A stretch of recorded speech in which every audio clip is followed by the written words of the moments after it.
What's up, YouTube? This is Too Raw for TV. Game 5 of the 2021 Eastern Conference Finals was last night between the Milwaukee Bucks and the Atlanta Hawks. And, of course, it was in Game 4 when Giannis Antetokounmpo suffered that visually gruesome injury, which apparently looked worse than it actually was. I think the MRI came back negative as far as any um, real severe structural damage. But of course, Giannis was ruled out earlier yesterday for Game 5. Trey Young, who suffered a deep bone bruise, an injury I think that was in Game 3, uh, was ruled out for Game 5 as well. I believe he missed Game 4. But despite the fact that he missed Game 4, the Hawks blew out the Bucks anyway. So there was questions as to far as how this game would play out. Both teams were missing their superstars, and the pressure was on the Milwaukee Bucks, the role players, to step up at home, and they did. Brook Lopez, who was himself in his heyday a borderline all-star with the then New Jersey Nets, had a flashback game. As a matter of fact, he had the best game of his playoff career, scoring 33 points on a scintillating 14 of 18 shooting from the floor, and he led the Bucks to a 123 to 112 victory over the Atlanta Hawks.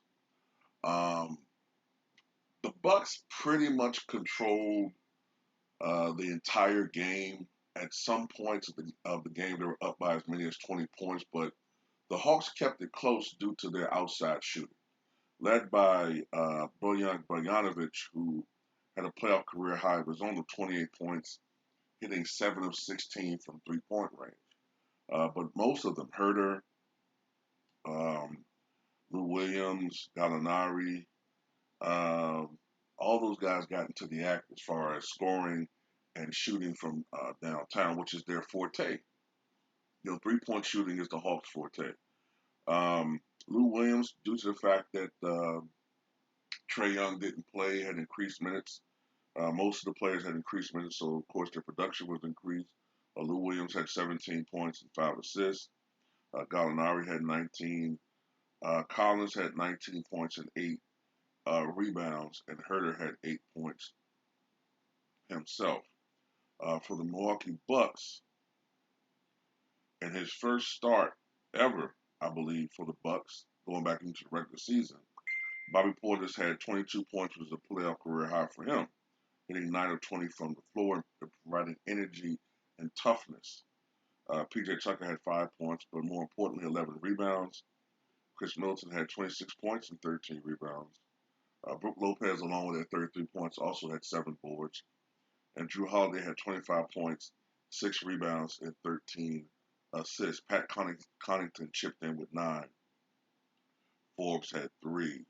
Um, I like the way the Bucks played for the most part. They weren't just relying on the three-point shot. Starting from the get-go, they attacked the paint. They attacked the paint, which is the Bucks' weakest area, especially when Clint Capella's not in the game. But even with him in the game, when you got a guy like Lopez, instead of him just shooting threes, when he's offensive minded, it makes sense to put him to have him in the paint and to dominate in the area where a guy that's 7 feet tall has an advantage. I don't for life of me understand how analytics has ruined the game of basketball to the point where teams don't make logical plays out there. You know what I'm saying? But Bobby Portis, they played bully ball, man. They dominated. They had to dominate the board. Let me see what the rebounding was overall. Um,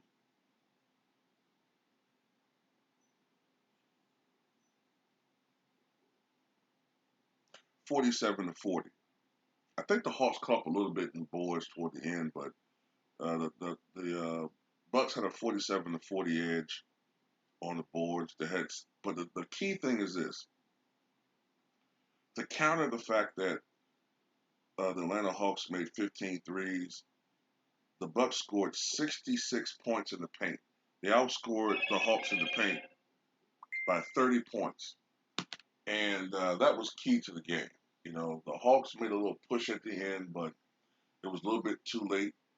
And I think that when Giannis does come back, and I don't know whether it's going to be game six or game seven, it might be game seven, they should have him play more in the paint. I don't understand why Mike Budenholzer hasn't bring the ball up when they're already about to wall him off. It makes more sense to have Drew Holiday or sometimes Middleton bring the ball up and have Giannis in the paint. I don't get what they're doing with that. It makes no sense. But the Bucks win a very important game five. Now, I think statistically, if I'm not mistaken, I think I used to know the percentage. I think it's something like 70% of the time the team that wins game five of a series goes on to win that series. Now, it's not always the case. That means 3 out of 10 times it's the other way around. Some notable examples where a 3-2 lead was blown. 1994 NBA Finals, the Knicks had a 3-2 lead. They blew that lead. 2018 Western Conference Finals between the Rockets and the Warriors. The Rockets had a 3-2 lead that was blown. Uh, 2010 NBA Finals, the Celtics and the Lakers. The Celtics had a 3-2 lead. They blew that lead. So it happens uh, frequently. So this series is not over until one team wins 4 games. But tell me what you guys think.